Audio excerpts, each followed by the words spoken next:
Bonjour, bonsoir, ça dépend de l'heure où vous allez voir cette vidéo que nous avons intitulée Lexique littéraire.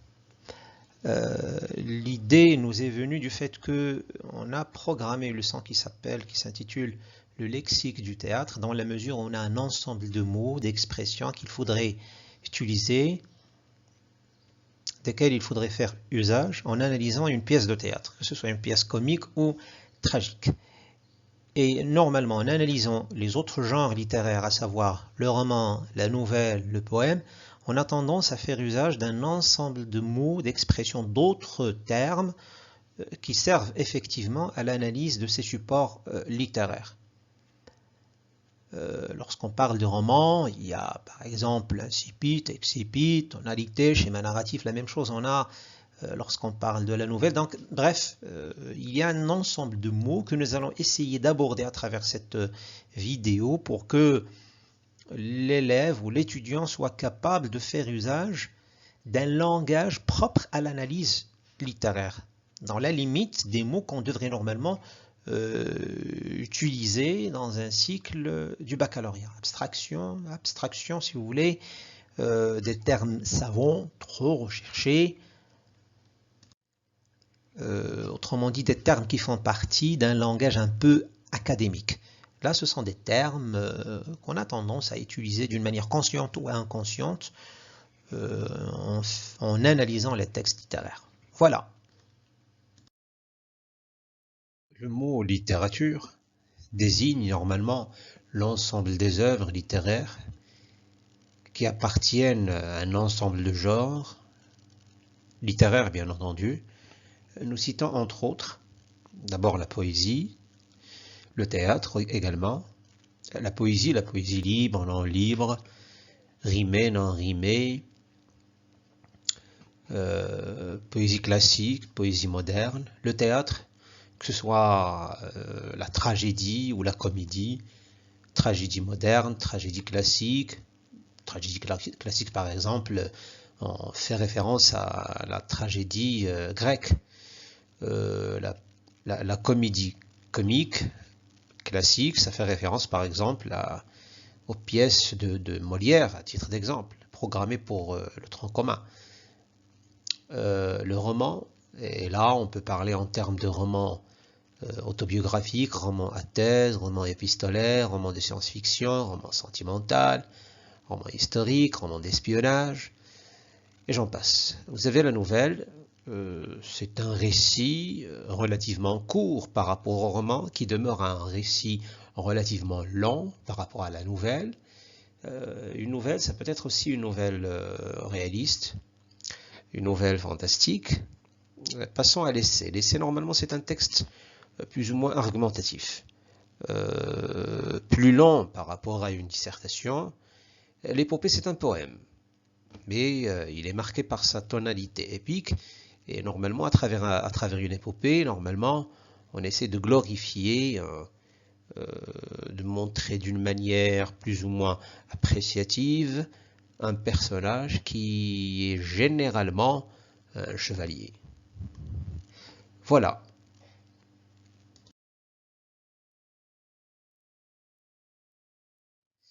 Deuxième terme, littérature et art. Entre les deux, il y a quand même des passerelles, il y a quand même des interférences. Je prends l'exemple du théâtre. Le théâtre, au début, c'est un texte littéraire, donc ça fait partie de l'univers de la littérature. Mais une pièce de théâtre est produite et créée pour qu'elle soit jouée sur scène. Et là, on passe de la littérature à l'art. On passe d'un texte littéraire destiné à la lecture sur fauteuil à une pièce de théâtre où on implique un ensemble d'acteurs, un espace précis, spécialement conçu pour que l'on joue, ou bien où l'on peut jouer une pièce de théâtre, un metteur en scène, de l'éclairage, un technicien de son, et ainsi de suite. Donc il y a cette interférence entre littérature et art. Le théâtre est l'exemple le plus pertinent dans qui réfère à cet aspect. Lorsqu'on parle par exemple du roman, le roman normalement est un texte littéraire. Mais cela n'empêche que les scénaristes s'inspirent, s'imprègnent, si vous voulez, d'un roman, d'un texte littéraire pour en faire un film, que ce soit un long métrage ou un court métrage. Donc, il y a là ce qu'on appelle l'adaptation cinématographique, c'est-à-dire un roman qui est transformé en un film. Et là, l'exemple le plus pertinent, c'est celui des romans réalistes du 19e siècle, surtout avec Balzac et Émile Zola. Chez Balzac, on trouve le Père Goriot, qui est justement programmé pour la deuxième année baccalauréat. On le trouve sous forme de roman et aussi sous forme de film, avec Aznavour. Vous avez aussi l'exemple de Germinal, l'exemple aussi de L'Assommoir, deux romans célèbres qui font partie de la fresque Les Rougon-Macquart d'Émile Zola. Voilà.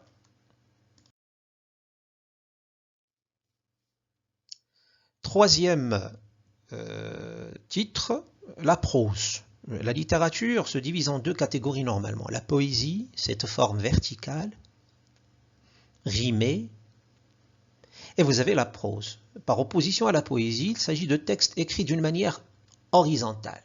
Et là, je vous montre par la suite un exemple d'un texte écrit en prose.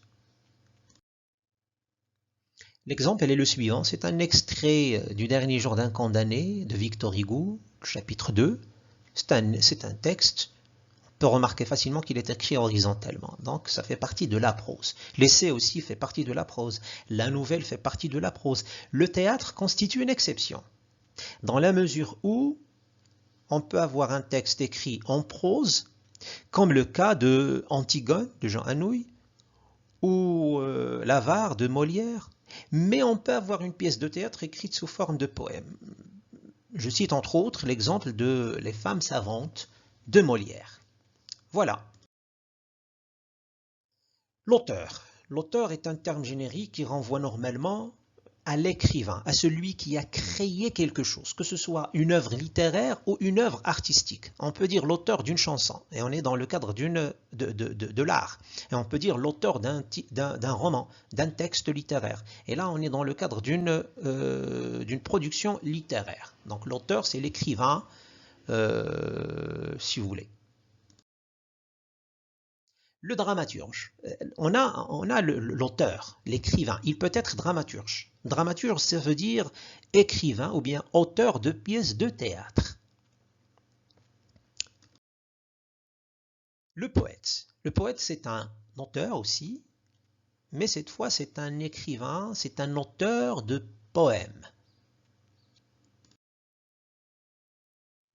Le nouvelliste, c'est un auteur aussi, mais si vous voulez spécifier encore, on peut dire le nouvelliste, c'est un écrivain, un auteur de nouvelles. Maupassant, par exemple, est un nouvelliste, ou bien un écrivain de nouvelles. L'essayiste, c'est par référence à l'essai. L'essayiste, c'est un auteur, un écrivain d'essais, ces textes relativement lents, marqués par leur aspect argumentatif et par leur tonalité polémique. Voilà. Le romancier, bien entendu, c'est l'écrivain de roman. C'est un auteur de roman. On peut dire un écrivain de roman ou bien un romancier. Par exemple, Victor Hugo, Balzac, Émile Zola, on sait très bien qu'ils ont écrit aussi la nouvelle et ainsi de suite, mais lorsqu'ils produisent des romans, on peut dire que ce sont des écrivains de romans ou bien des romanciers. Donc normalement, le tableau, ce tableau célèbre qu'on demande aux élèves de remplir, on peut avoir écrivain et on peut avoir romancier. Donc écrivain, c'est un terme un peu général, et quand on dit romancier, c'est-à-dire écrivain de roman. Là, on passe à autre chose. Le narrateur. Le romancier écrit un récit, c'est-à-dire un texte qui raconte une histoire. Et dans une histoire, il y a normalement des personnages, un cadre spatio-temporel, c'est-à-dire un cadre spatial et un cadre temporel et un narrateur. Il y a un schéma narratif, il y a de l'action, des événements, il y a un problème généralement qu'on devrait normalement résoudre, et ça commence avec une situation initiale, ça renvoie normalement au schéma narratif que nous allons revoir par la suite. Mais le narrateur, c'est celui qui relate, qui raconte une histoire. Et avant de passer au personnage, le narrateur, normalement, ça peut être un narrateur de l'extérieur ou un narrateur de l'intérieur. Un narrateur de l'intérieur, généralement, c'est un personnage.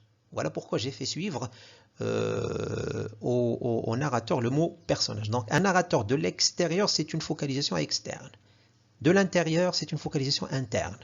La focalisation de l'extérieur, ça peut être aussi appelé focalisation externe ou bien focalisation zéro, dans la mesure où le narrateur a tendance à tout savoir sur le personnage. Nous y reviendrons par la suite. Donc le mot personnage, le personnage est une personne généralement imaginaire. Donc qu'est-ce qui fait la différence? Une personne, c'est dans la vie réelle. Et lorsqu'elle se transforme en une entité en papier, dans un livre, dans un roman, ça devient un personnage imaginaire d'un récit. On peut s'inspirer de la vie réelle dans le cadre des autobiographies ou des romans autobiographiques. Et là, on peut dire que l'auteur, il a tendance à être lui-même le narrateur et aussi le personnage principal. Et le texte, normalement, s'écrit à la première personne du singulier, le je.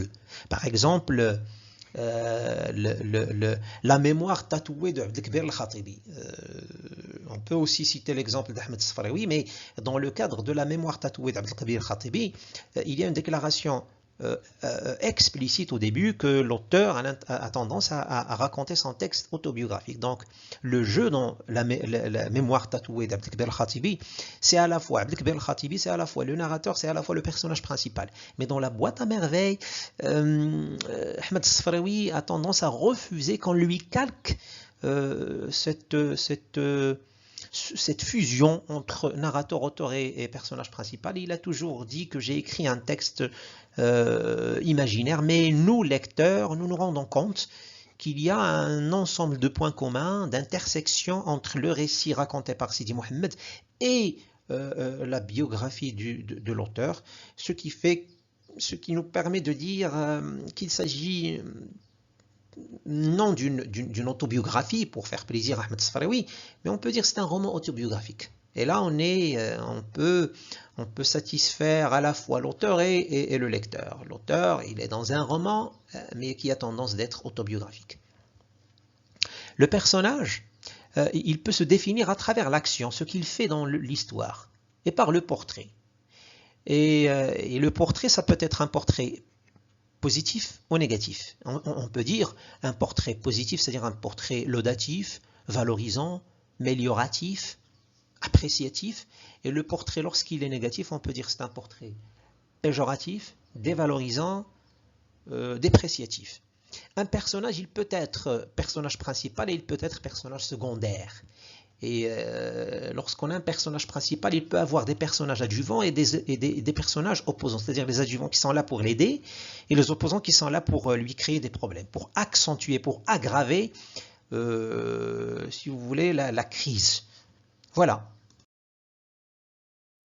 La focalisation, cela rejoint, si vous voulez, la narration ou l'entité du narrateur, appelé également le point de vue.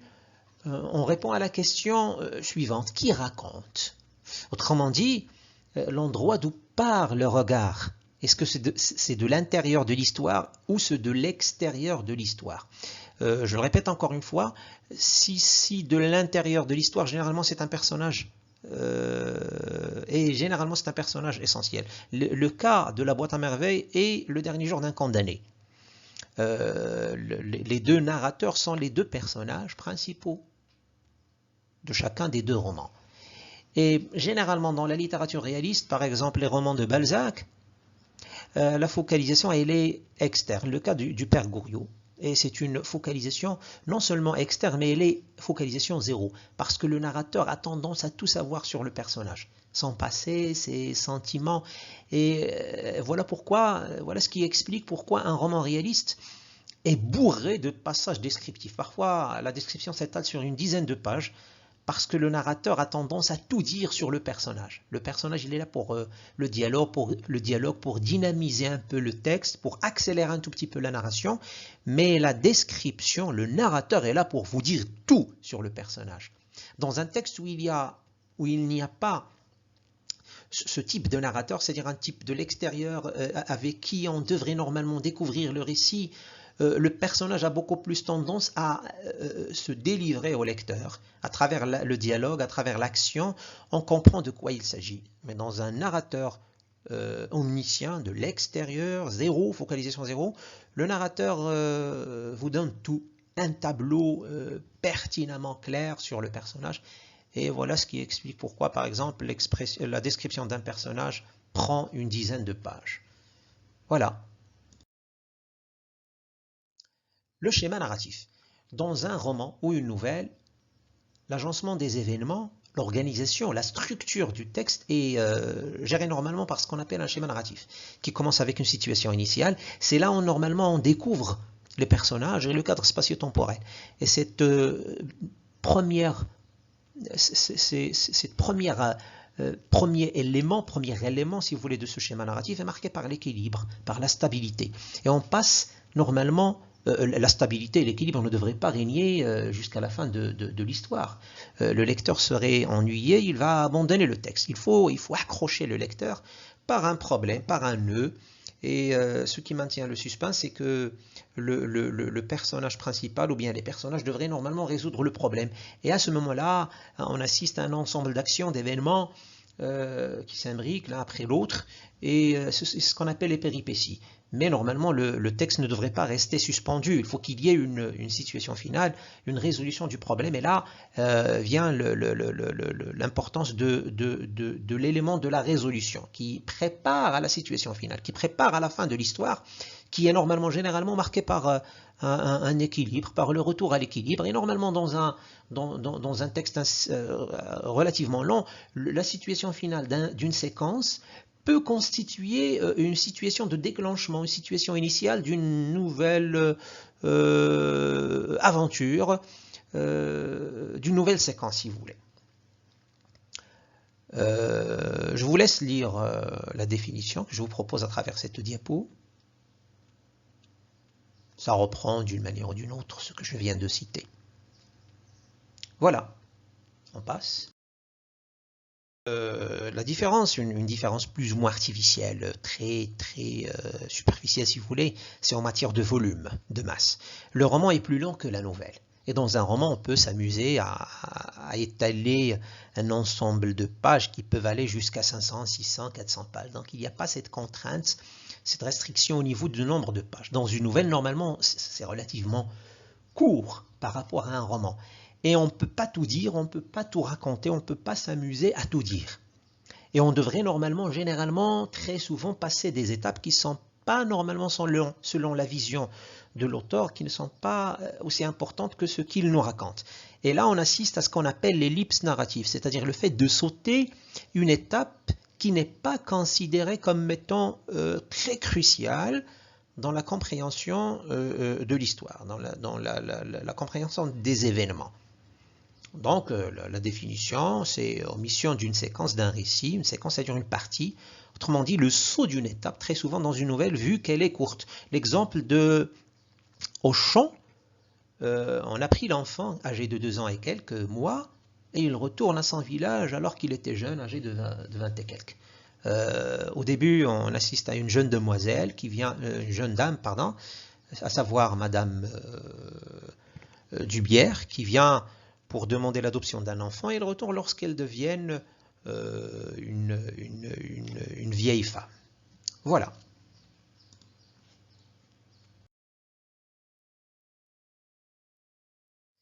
La mise en abîme ou l'enchâssement. Dans un roman, très souvent, il y a un narrateur. Je donne l'exemple de La Boîte à merveilles. Le narrateur, c'est Sidi Mohamed, l'enfant, mais parfois il accorde la parole, il donne la parole à un autre personnage qui allait raconter une histoire. Et il y aura un deuxième récit. Donc vous avez le récit cadre, raconté par Sidi Mohamed en tant que narrateur, et vous avez des récits dans le récit. C'est ce qu'on appelle les récits enchâssés. Le phénomène s'appelle la mise en abîme, et on l'appelle aussi l'enchâssement. C'est-à-dire, on peut dire un récit enchâssé ou bien un récit mis en abîme. Donc la mise en abîme, c'est le fait de donner la parole à un personnage pour raconter une histoire. Et son histoire devient une sorte de récit enchâssé dans le récit cadre raconté par Sidi Mohammed. Voilà. Un autre terme que nous avons tendance à utiliser en analysant des textes littéraires, savoir la narration et la description. Dans le tronc commun, dans le cadre de la typologie textuelle, autrement dit les types de textes, il y a les 4 types de textes normalement que les élèves du tronc commun au Maroc du cycle du baccalauréat ont étudié, à savoir le texte narratif, le texte descriptif, le texte injonctif et le texte argumentatif. Nous nous focalisons sur la narration et la description dans la mesure où ce sont 2 éléments qui reviennent à chaque fois en analysant un texte littéraire, en particulier un récit, et plus précisément le roman et la nouvelle. En parlant d'un roman, d'une œuvre intégrale en entier, on ne peut pas parler d'un roman narratif ou bien un roman descriptif. Non, dans un roman ou dans une nouvelle, il y a un va-et-vient entre la narration et la description. La narration, c'est le fait de narrer, de relater, et très souvent le temps conventionnel, c'est le passé simple. On a tendance à réserver le passé simple pour la narration. La description consiste à décrire, à caractériser, et le temps favori pour la description, c'est l'imparfait. Donc dans un texte, par exemple réaliste, une nouvelle réaliste, il y a une part très considérable accordée à la description. Et on peut avoir une part de lion même accordée à la description. Mais toujours, lorsqu'on reprend la narration, on passe à l'action, on passe à la narration. Vous avez le passé simple. Donc il y a un passage narratif, un passage descriptif. Donc il y a un va-et-vient entre les deux du début jusqu'à la fin du récit. Voilà. Champ lexical et la tonalité.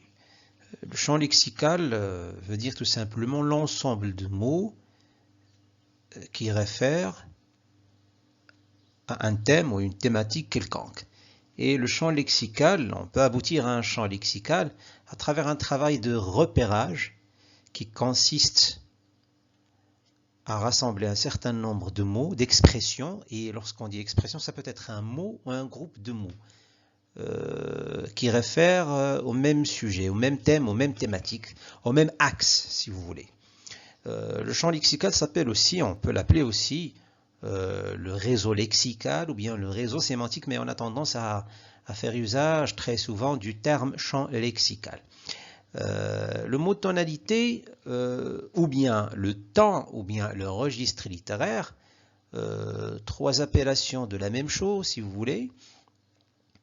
Lorsqu'on étudie par exemple le dernier jour d'un condamné, on peut avoir un passage où le narrateur exalte ses sentiments, en parlant de sa fille par exemple, en parlant de ses souffrances, de sa torture morale, et on peut facilement faire le repérage d'un ensemble de mots qui appartiennent au champ lexical des sentiments. Et là on est dans le cadre d'une tonalité lyrique. La situation de la fille qui suscite la compassion du lecteur peut référer justement à la tonalité pathétique. Un passage où le narrateur décrit la guillotine et décrit la scène tragique qui consiste à couper la tête et le sang qui coule et la mort, donc on parle en termes de cadavre, et là on peut parler en termes de tonalité tragique. Très souvent dans le dernier jour d'un condamné, l'auteur fait usage d'un style, d'un discours traversé par la moquerie, et là on peut parler justement en termes de tonalité ironique et satirique, dans la mesure où il critique. Et on peut facilement remarquer, non seulement au niveau de l'ensemble du roman, mais plutôt d'un simple extrait, d'un simple chapitre, un mélange de registres, ce qu'on appelle mélange de registres littéraires. Et puisqu'on parle de registre littéraire, il faut faire la différence entre registre littéraire et registre de langue. Le registre de langue, normalement, renvoie à ces 3 niveaux de discours, à savoir le le registre familier courant est soutenu. Donc le registre littéraire, ça renvoie au mot tonalité, au mot temps, c'est-à-dire cet aspect qui domine dans un texte quelconque et qui est justifié justement par ce travail de repérage qui consiste à chercher à trouver un champ lexical qui valide l'hypothèse d'une telle ou telle tonalité dans un tel ou tel texte littéraire. Un autre exemple, à savoir la boîte à merveilles, le passage où l'on parle de la mort du coiffeur, c'est un passage aussi tragique. Le passage où Sidi Mohammed exalte ses sentiments de souffrance, de solitude surtout, là on est dans le cadre d'un registre ou d'une tonalité lyrique.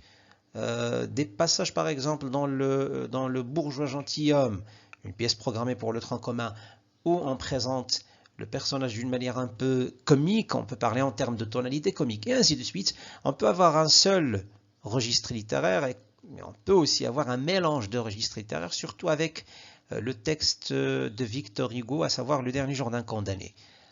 Antigone aussi, c'est une pièce tragique. Déjà, le mot tragédie renvoie à cette tonalité tragique, et on peut facilement trouver des passages où la tonalité tragique est très présente, par exemple dans la scène finale où Aimant meurt, plutôt se suicide, après la mort d'Antigone, le suicide de sa mère, et ainsi de suite. Voilà.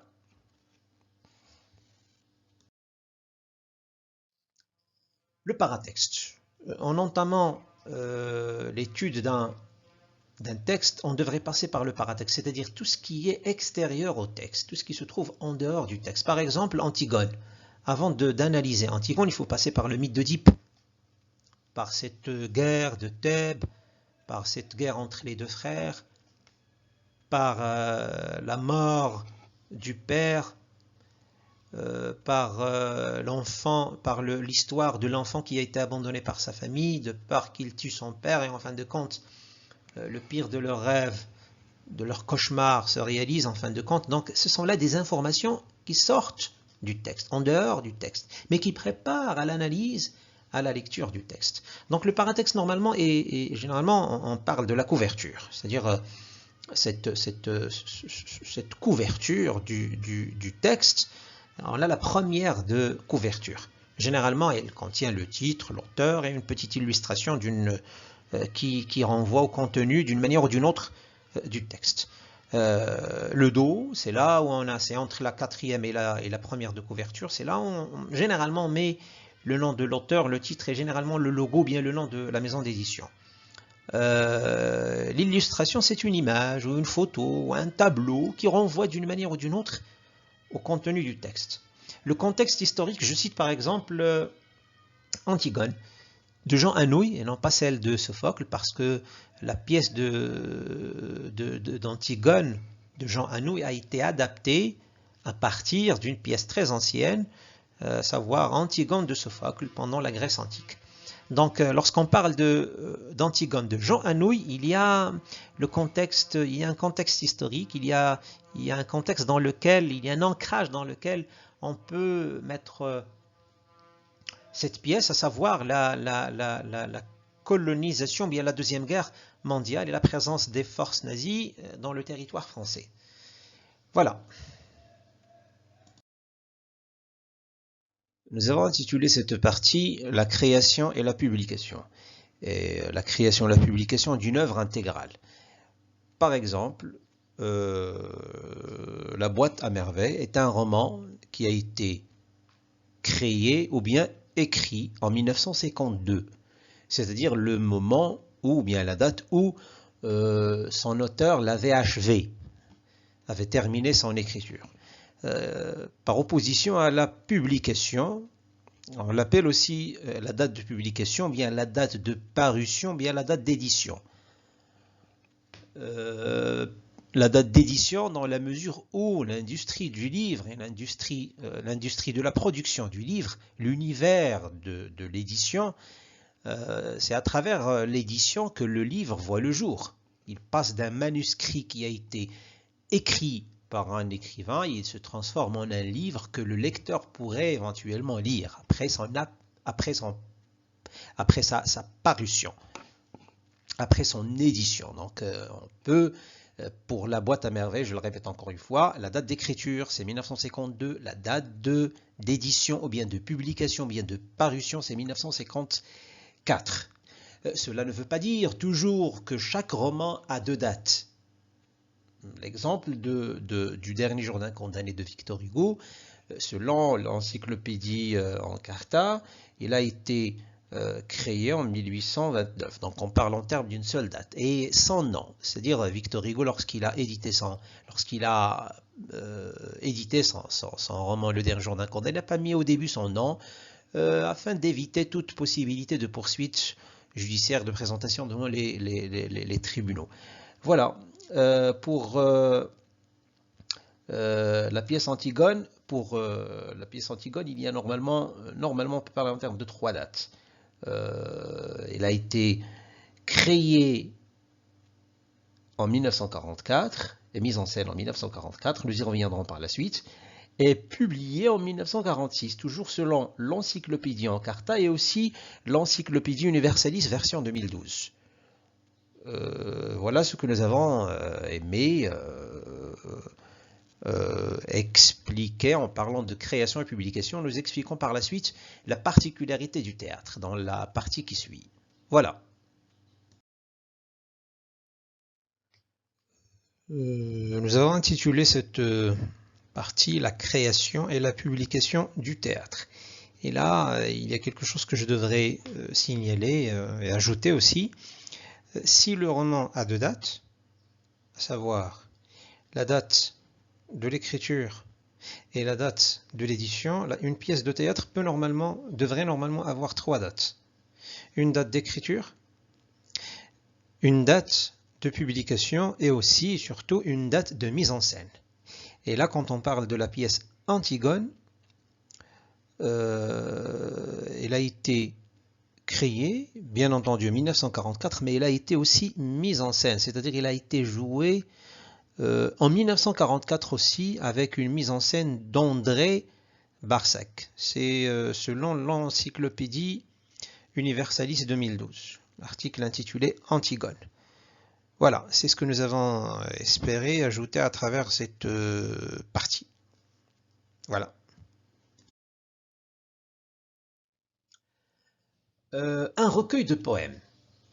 On peut avoir un roman, on peut avoir des nouvelles. Normalement, une nouvelle ne peut pas être éditée en elle seule. Il faut qu'il y ait un ensemble de nouvelles, et cet ensemble s'appelle un recueil de nouvelles. La même chose aussi pour un poème. Un poème ne peut pas être, on ne peut pas s'amuser à éditer tout un poème qui ne peut pas aller au-delà d'une ou deux pages sous forme de texte. Donc on devrait normalement rassembler un ensemble de poèmes dans ce qu'on appelle un recueil de poèmes. Donc le recueil de poèmes, c'est un livre dans lequel on a recensé un ensemble de poèmes. Le recueil de nouvelles, c'est la même chose. Donc un livre où on a recensé un ensemble de nouvelles. La poésie, comme je l'ai déjà expliqué, c'est un genre littéraire. La poésie, ça renvoie au poème. C'est un texte littéraire écrit d'une manière verticale, avec ou sans rime. Je vous présente là des exemples. Là, à travers cette partie, nous montrons 2 exemples de poèmes de 2 poètes très connus, très célèbres. L'un dans le cadre de la littérature française, à savoir Victor Hugo, et l'autre dans le cadre de la littérature, disons, plus ou moins francophone, puisque Jacques Prévert à l'origine est un auteur, un poète belge. Donc le premier poème qui se trouve à gauche de votre écran, c'est L'Homme. C'est un poème qui s'appelle L'Homme, et ça fait partie d'un recueil de poèmes intitulé La légende des siècles. C'est un recueil de poèmes écrit par Victor Hugo entre 1855 et 1876. Et on peut facilement remarquer qu'il comporte une répétition, une certaine redondance, une répétition de sens à la fin de chaque vers. Et là, lorsqu'on parle c'est ce qu'on appelle la rime, justement. Et puisqu'on parle de la rime, il y a ce qu'on appelle les règles de la métrique ou bien les règles de la versification. Et bien entendu, un terme aussi complexe, aussi important que les règles de la versification nécessitent qu'on lui réserve une vidéo à part entière. Donc, à droite, le deuxième exemple, c'est un poème du poète belge Jacques Prévert, intitulé Barbara. C'est un poème qui fait partie d'un recueil intitulé Paroles, écrit entre 1930 et 1944. Justement, il comporte 95 poèmes. Voilà pourquoi on parle en termes de recueil. Et normalement, la forme, dans les deux cas, c'est une forme verticale, sauf que la verticalité du poème de Barbara de Jacques Prévert est plus libre. Donc on peut parler en termes de poésie libre, qui se libère de ces règles justement de versification qu'on a héritées de la poésie classique. Voilà.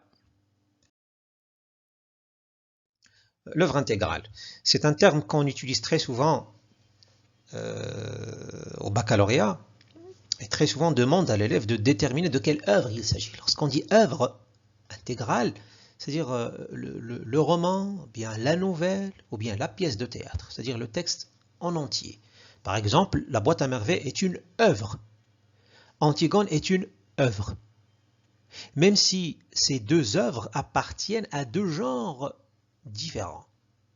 La boîte à merveilles est une œuvre littéraire, est une œuvre intégrale. Et aussi, pour spécifier encore, on peut dire que c'est un roman autobiographique.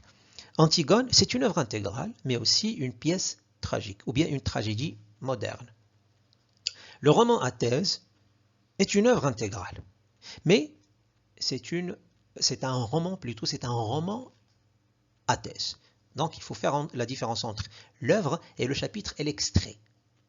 L'œuvre, c'est le texte en entier, le chapitre, c'est une partie généralement d'un roman, et l'extrait ou bien le passage, c'est une partie d'un chapitre. Voilà. La nouvelle. La nouvelle est un texte littéraire, en prose, c'est-à-dire on n'a pas de nouvelle écrite en vers.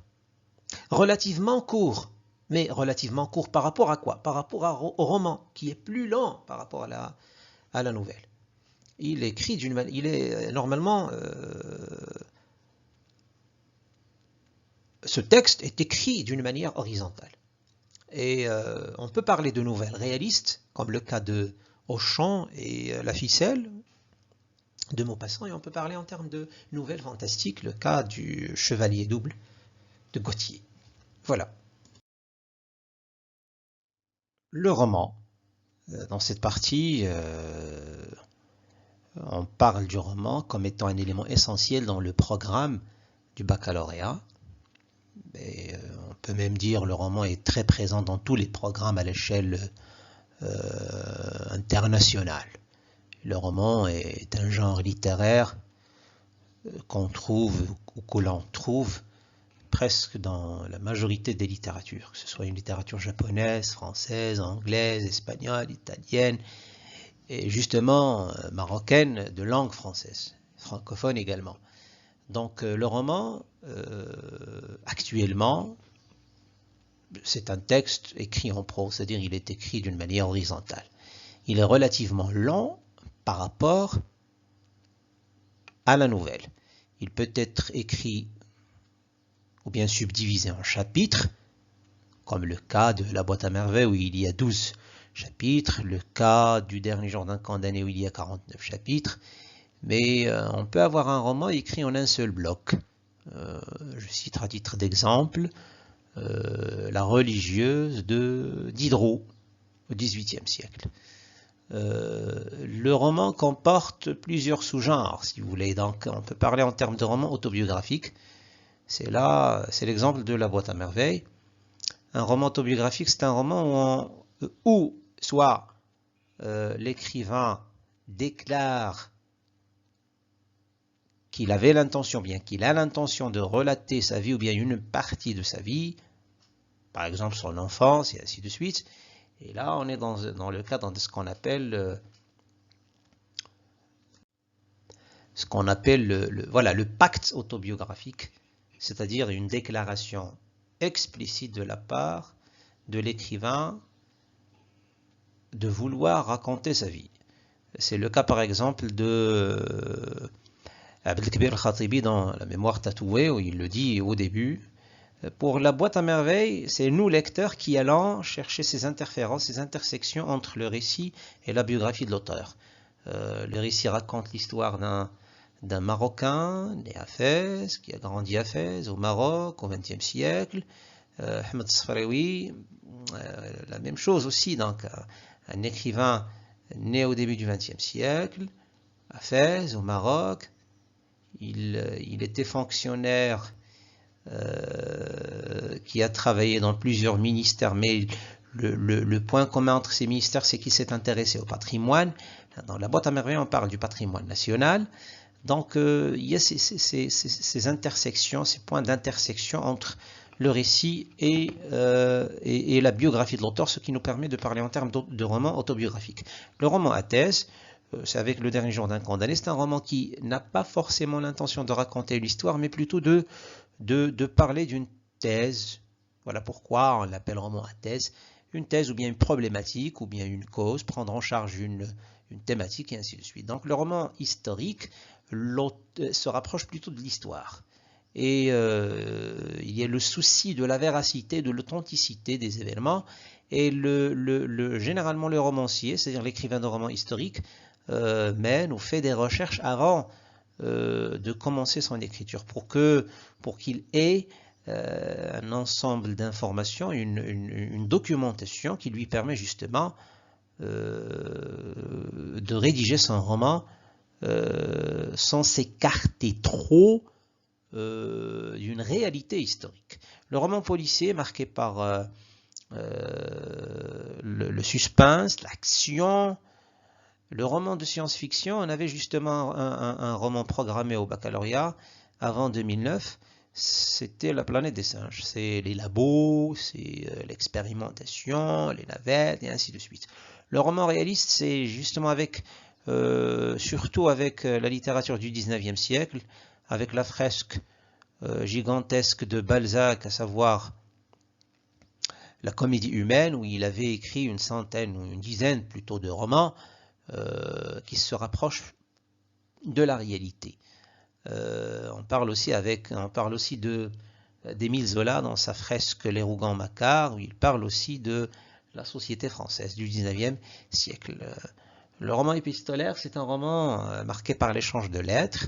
Le roman d'espionnage, ça se rapproche plutôt du roman policier, puisqu'il y a l'espionnage, puisqu'il y a le suspense, l'action, et ainsi de suite. Voilà.